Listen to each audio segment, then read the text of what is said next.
Form of application.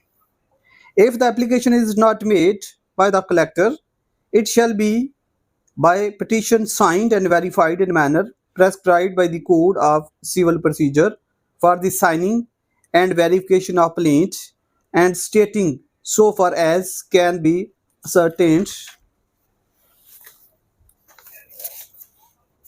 name, name, sex, religion, date of birth, and ordinary residence of the minor, where the minor is a female, whether she is married, and if so, the name and age of her husband, the nature, situation, and approximate value of the property, if any, of the minor, the name and resident of the person having the custody or possession of the person or property of the minor, what near relations the minor has, and where they reside, whether a guardian of the person or property or both of the minor has been appointed by any person entitled or claiming to be entitled by the law to which the minor is subject to make such an appointment, whether an application has at any time been made to the court, to any other court, with respect to the guardianship of the person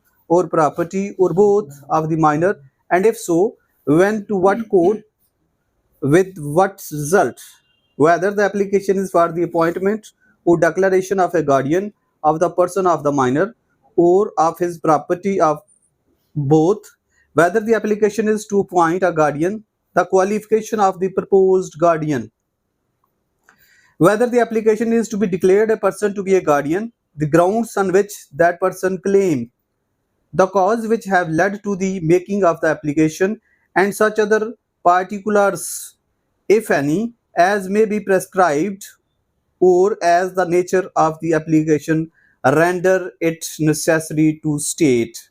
If the application is made by the collector, it shall be by letter addressed to the court and forwarded by post or in such other manner as may be found convenient, and shall state, as far as possible, the particulars mentioned in subsection 1. The application must be accompanied by a declaration of the willingness of the proposed guardian to act, and the declaration must be signed by him and attested by at least 2 witnesses. ये तो थी इसकी जी bed reading. अब आते हैं कि ये law कहता क्या है कि एप्लीकेशन की फॉर्म, उसकी फार्मूलेशन किस तरह की होनी चाहिए, उसमें क्या क्या चीज़ें होनी चाहिए, और उसकी जो प्लीडिंग है वो कैसे होनी चाहिए। जो पार्टिकुलर चीज़ यहाँ मेंशन करता है लास्ट में, वो कहता है कि अगर प्रपोज्ड गार्डियन विलिंग है तो उसकी रेडीनेस शो होनी चाहिए और उसे 2 शख्स वेरीफाई करें, जो कि आमतौर पर हमारी प्लीडिंग में मिसिंग होती है, कभी भी इसे पॉइंट आउट नहीं किया जाता। अब एक पिटीशन की प्लीडिंग कैसे होती है, हम सिंपल उसकी प्लीडिंग करते हैं, जैसे कि आर्टिकल 6 में प्लीडिंग बताता है। प्लीडिंग का मतलब क्या होता है, आर्टिकल 6 क्या कहता है सिविल प्रोसीजर कोड 1908 का, कि pleading mean plaint and written statement. Pleading mean plaint, plaint क्या है, दावा, रिटन स्टेटमेंट क्या है, जवाब दावा। अपार्ट दिस, कोई भी एप्लीकेशन जो है, सर बैठिए, कोई भी एप्लीकेशन जो है वो भी इसमें शामिल होती है, that is also part of pleading. अब प्लीडिंग में वो कहता है कि अगर आपने एक गार्डियन पिटीशन लेके जानी है तो वो गार्डियन पिटीशन किस तरह की होगी। अच्छा, अमेजिंगली दोनों ये रेंट लॉ और ये फैमिली लॉ ये कहते हैं कि जो सीपीसी है वो लागू नहीं होगी। इसका मकसद क्या है वैसे, क्यों नहीं लागू होगी, क्यों कहता है, कोई बता सकता है? बेसिकली वो प्रोसीजर को शॉर्ट करना चाहता है। बहुत सी कॉम्प्लिकेशंस जो आमतौर पर होती हैं, प्रोसीजरल टेक्निकलिटीज, उनसे इन केसेस को वो कहता है कि इन केसेस में वो हर्डल ना क्रिएट करें और जल्दी डिस्पोजल, एक्सपीडिशियस और कॉस्ट इफेक्टिव डिस्पोजल हो। तो ये 2 वजह है, लेकिन फिर भी हम देखते हैं कि कहीं ना कहीं नहीं, बहुत सी जगहों पे वही सीपीसी का प्रोसीजर जो है वो लागू होता है। अगेन के जितने भी स्पेशल लॉ हैं, लोकल लॉ हैं, कोई भी हैं, उनके पास कहीं भी अपना प्रोसीजर मुकम्मल नहीं है। अगर है तो थोड़ा बहुत है, जो कि हमने मुख्तलिफ एक्ट्स में देखा, डेफामेशन एक्ट में हमने देखा लेकिन चंद एक चीजें थी, कुछ बेटर शेप में भी थी। पर यहाँ वो कहता है जी प्लीडिंग जो है पिटीशन की, गार्डियन पिटीशन की, वो बिल्कुल सीपीसी के रूल और सेक्शन के मुताबिक होनी चाहिए, आर्डर के मुताबिक होनी चाहिए। और आपको पता है कि आर्डर 6 डील करता है, और उसके साथ जैसे कि उसका एक तरीकाकार होता है कि प्लेट वेरीफाई होती है। अब इससे आगे वो एसेंशियल चीजें क्या कहता है, रिक्वायरमेंट एसेंशियल, उसके आगे क्या है कि नेम। अब जो शख्स है जिसका गार्डियन अपॉइंट होने जा रहा है, माइनर, यानी कि उसका नेम क्या है, फिर उसका सेक्स क्या है, वेदर जो भी उसका सेक्स है, मेल है फीमेल है, रिलीजन क्या है, किस सेक्स से है, किस मजहब से है, डेट ऑफ बर्थ, और उसकी डेट ऑफ बर्थ क्या है। ये पार्टिकुलर जो है, ये तो माइनर के बारे में उसने कहा। Residence of the minor, again वो रिहाइश कहाँ रह रहा है, उसकी रिहाइश कहाँ है, किस जगह पे है। रेजिडेंस जो है जो वो जुरिस्डिक्शन तयन करेगी। हमने जो इसका प्रोसीडिंग जो सेक्शन था, कौन सा था जुरिस्डिक्शन के बारे में, सेक्शन 9 हमने देखा था। क्या कहता था सेक्शन 9 के जुरिस्डिक्शन, तो वो कहता है ऑर्डिनरी भी अगर रिजाइड कर रहा है, ऑर्डिनरी से मुराद जजमेंट्स में हमने पहले भी कहा कि एक दिन के लिए भी अगर वो रिजाइड कर रहा है, तो वो पिटीशन जो है माइनर, उसकी पिटीशन उसी कोर्ट में या जहां वो रिजाइड कर रहा है वहां दायर होगी। आगे कहता है जी whether the minor is female, whether she is married. अब अगर वो कहता है कि अगर फीमेल है, माइनर फीमेल है, सर आपका बेरक किधर है? ना ना ना यार, ये बेरक तो नहीं, आप ले के आए फिर ले लें। अच्छा, वो कहता है जी कि क्या है, अगर वो फीमेल है, वेदर शी इज मैरिड, ये भी जरूरी है। अब ये बताइएगा कि वो फीमेल और मैरिड जो दोनों की क्या बात करता है, इसकी जरूरत नहीं है। यानी कि अडल्ट अगर हो जाएगी तो फिर जरूरत है उसकी, फिर भी जरूरत होती है जब उसकी प्रॉपर्टी के मैटर जो है उसके लिए अपॉइंट किया जाता है। आगे कहता है जी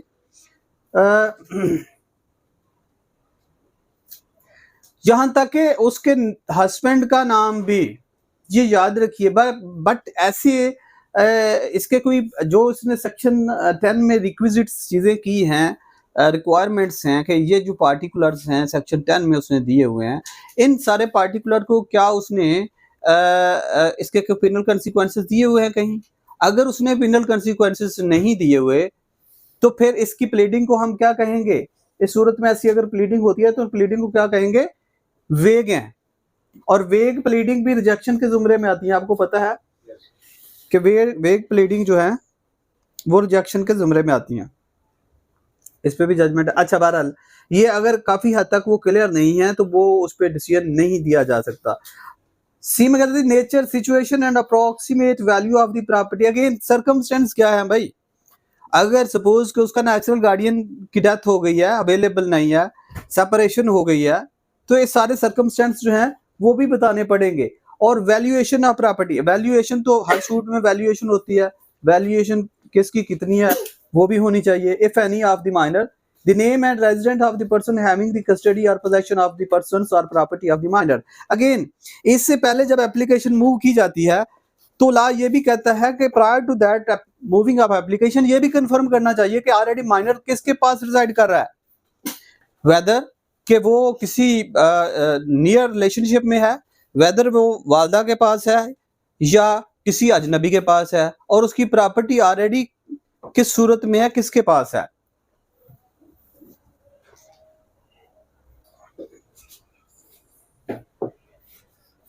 आगे कहता है जी रिलेशनशिप क्या है और वो कहाँ रिजाइड कर रहा है, जो बंदा उसका क्या हो रहा है पॉइंट, उसे क्या कहेंगे? गार्डियन। गार्डियन पॉइंट हो रहा है। अच्छा, जब गार्डियन पॉइंट किसी का हो जाता है तो हम उसे फिर माइनर कहेंगे या वार्ड कहेंगे? वार्ड को कहाँ डिफाइन किया है? कहीं किया है डिफाइन?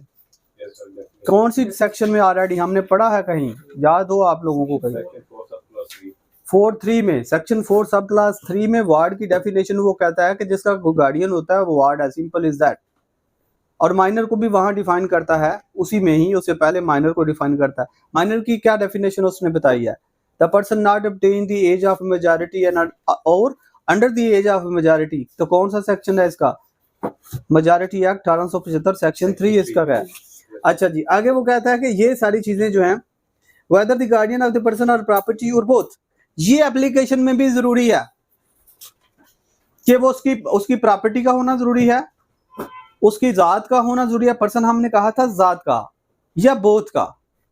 अब अगर दोनों का आप क्लेम कर लेते हैं, आप मैक्सिमम क्लेम कर लेते हैं, तो फिर क्या होगा, प्लेंट वो पिटिशन रिटर्न होगी, रिजेक्ट होगी, डिसमिस होगी। अगर कोर्ट समझती है कि ये दो जो सूरतें हैं, इन दो सूरतों में ये गार्डियन अपॉइंट करना या होना मुश्किल है, या प्रॉपर्टी की वो डिस्क्रिप्शन पूरी नहीं है, या माइनर की वो ओनरशिप में फॉल नहीं करता, तो देन वो क्या कहेगी, देन कोर्ट जो है दोनों वार्ड कर सकती है, या प्लेंट रिजेक्ट कर दिया है या डिसमिस करेगी पिटिशन। बताइए, नहीं, बल्कि कोर्ट जात के लिए इतनी कॉन्शियस, मैंने पहले भी कहा कि जब किसी को पर्सन की हद तक, माइनर की पर्सन की हद तक कोर्ट जो है गार्डियन अपॉइंट कर दिया, तो वो उससे इतना इशू नहीं होता। जब प्रॉपर्टी के लिए होती है तो हो सकता है कि वो प्रॉपर्टी एक्चुअल माइनर की ही ना हो, कहीं उसमें कहीं कंफ्यूजन हो सकता है जो गार्डियन है वो भी जो है वो माइनर की वेलफेयर के लिए ना हो, बल्कि उसकी प्रॉपर्टी की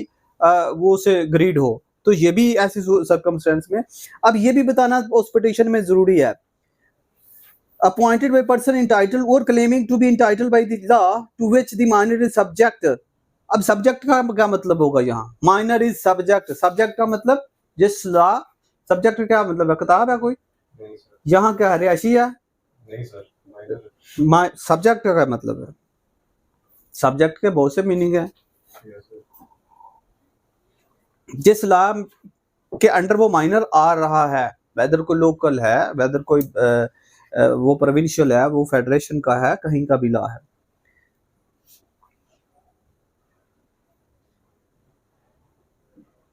अब इसे आगे वो कहते हैं कि इससे पहले अगर कोई application move any whether an application has at any time been move made to the court और any other court with respect to the guardianship of person और प्रॉपर्टी और बोथ ऑफ द माइनर। अब किसी हद तक भी अगर सिर्फ जात की हद तक है, दोबारा प्रॉपर्टी की हद तक वो ही गार्डियन जा सकता है, कोई और गार्डियन भी जा सकता है। उसका तरीका क्या है कि पहले वाला गार्डियन रिमूव होगा। हमने पहले बताया, कौन सा सेक्शन था जहां बताया हमने, इसी में ही था, सेक्शन 7। वो कहता है कि यहाँ गार्डियन जो है वो रिमूव करना है, तो फिर भी आप इन्वोक करेंगे section 7 guardian and ward act 1890 को। अब इसमें कहता है जी, ऑलरेडी अगर कोई एप्लीकेशन मूव की है, पिटीशन मूव किया है, तो वो पिटीशन के बारे में भी बताया जाएगा। Whether the application for the appointment of declaration of the guardian of person of the minor of the property. आगे कहता है जी, whether the application is to appoint guardian, the qualification of proposed guardian. ये बहुत जरूरी है। आमतौर पर bereft हमारी पिटीशन में ये नहीं बताया जाता कि गार्डियन जो पॉइंट होने जा रहा है, प्रपोज्ड गार्डियन है, जो कि पिटिशनर है, वो माइनर के बिहाफ पे जा रहा है, उसकी क्वालिफिकेशन क्या है। तो क्वालिफिकेशन बहुत मैटर करती है। अपब्रिंगिंग है, उसकी स्पिरिचुअल एजुकेशनल वेलफेयर है, उसकी फिजिकल वेलफेयर है, उसकी प्रॉपर्टी की वेलफेयर है। तो ये सारी चीजें उसके एक जो गार्डियन है उसकी प्रूडेंस पे डिपेंड कर रही होती हैं कि उसकी कितनी अंडरस्टैंडिंग है मैटर में और कितनी उसकी एजुकेशन है।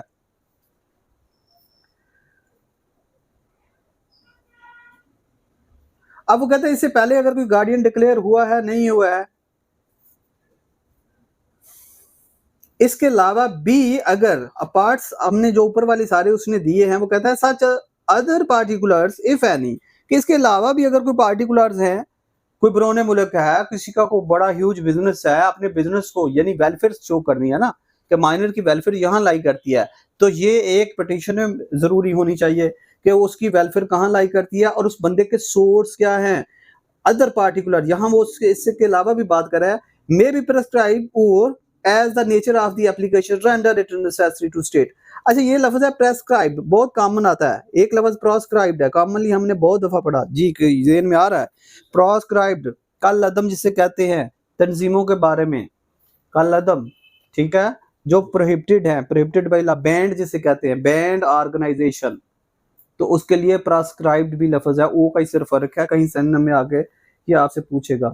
If the application is made by the collector, हाँ, कलेक्टर को गार्डियन हो सकता है, हो सकता है। आप कहते हैं अगर कलेक्टर ने कोई एप्लीकेशन मूव किया तो उसका क्या होगा, it shall be by letter addressed to the court and forwarded by post और in such other manners as may be found convenient. और वो कहता है कैसे कन्वीनियंट मैटर के जो भी उसे या तो वो एड्रेस करेगा बाय पोस्ट या अदरवाइज डायरेक्ट भी वो कलेक्टर जा सकता है और कह सकता है कि मुझे इसका guardian, and shall state as far as possible the particulars mention in subsection 1।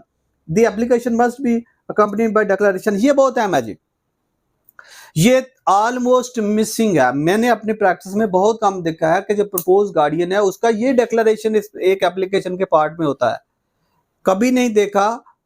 कोई इस ऐसे नहीं करता, सिंपल वो सीपीसी की एक तरीके से प्लेडिंग। लेकिन ये डिक्लेरेशन लास्ट में देखिएगा, the application must be accompanied by the declaration of willingness of the propose guardian to act.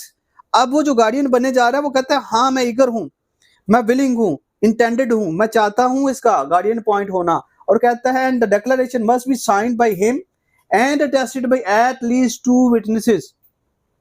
अच्छा, ये 2 विटनेसेस भी होने चाहिए, डिक्लेयर भी होना चाहिए, अटेस्टेड भी होनी चाहिए, खुद भी उसके और 2 विटनेस भी। अब सवाल यहां आता है कि क्यों ऐसी एप्लीकेशन पिटीशन तो नहीं होती अपॉइंटमेंट ऑफ गार्डियन के लिए, प्रैक्टिस में भी नहीं है, कभी जज साहब ने ऐसा एक्शन क्यों नहीं लिया? इस पे ना तो कोई ऐसी क्लियर जजमेंट है कि अगर डिक्लेरेशन ऐसी नहीं दी हुई नीचे और 2 विटनेसेस उसको इंडोर्स नहीं कर रहे, साइन नहीं कर रहे, तो उसके पिनल कॉन्सिक्वेंसेस क्या होंगे? कि क्या फोर्थ वेट वो इंटेंडेड नहीं है, यानी कि जो प्रपोज गार्डियन है वो नहीं बन सकता, या वो मतलब है जस्ट वो एक कंसीडर किया जाएगा कि क्या है, इलीगैलिटी, इरेगुलरिटी, वेरी गुड, कुछ जस्ट इरेगुलरिटी है, इलीगैलिटी होगी अदर थिंग। वैसे 2 चीजें जो क्रिमिनल लॉ में बहुत है, मैं इरेगुलरिटी और इलीगैलिटी। अब ये इरेगुलरिटी है, ये इग्नोरेबल है, तो इसलिए इसको नहीं। हाँ, अगर कहीं ये चीज जो है कल कला को ये जरूरी हो जाए कि कोई गार्डियन जो आ रहा है वो विलिंग ना हो, वो कहे कि मैं नहीं हूं, मुझे किसी ने ऐसे पॉइंट कर दिया है, तो फिर कोर्ट इसमें ये अपना व्यू ले सकती हैं और इंटरप्रिटेशन करते हुए कह सकती हैं। समटाइम हम देखते हैं कि एक वेरिफिकेशन जो है किसी भी पिटीशन, दावा जवाब दावा एप्लीकेशन या पिटीशन या प्लेट में वेरिफिकेशन बहुत अहम है, लेकिन एक एफिडेविट की वेरिफिकेशन होती है या एक पिटीशन एप्लीकेशन की वेरिफिकेशन होती है। तो रेंट ट्रिब्यूनल में अगर इशू जाता है तो वेरिफिकेशन इतनी स्ट्रिक्टो सेंसो है कि अगर प्रॉपर वेरिफिकेशन नहीं है तो वो क्या है कि सिर्फ रेंट इलेक्शन पिटीशन उस पर खारिज हो जाती है, जो कि हम जनरली क्या कहते हैं, verified at Lahore dated so and so. No, verified at Lahore high court dated so at about एना, तो देन दे ये कंप्लीट एक वेरिफिकेशन है, जो अगर सही वेरिफिकेशन का प्रोसेस देखा जाए। लेकिन हम शार्ट करते हुए उसे वेरीफाई किसी को ऐसे ही करते हैं कि verified at Karachi and so, लेकिन उसका टाइम, जगह, डेट वेरिफिकेशन के लिए बहुत जरूरी है कहीं कुछ केसेस में। Thank you ji.